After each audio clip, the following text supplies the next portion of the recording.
1.34 કરોડથી વધુની કિંમતના વિદેશી દારૂ પર બુલડોઝર ફેરવાયું. ગુજરાતમાં દારૂબંધીના કડક અમલ વચ્ચે વડોદરા પોલીસ દ્વારા જપ્ત કરવામાં આવેલા વિદેશી દારૂના જથ્થાનો આજે જાહેર નાશ કરવામાં આવ્યો.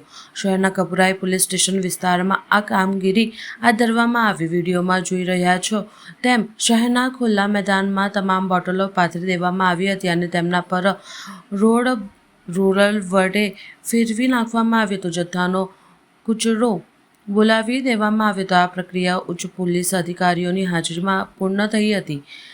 મુદ્દામાલ દુરુપયોગ ન થાય.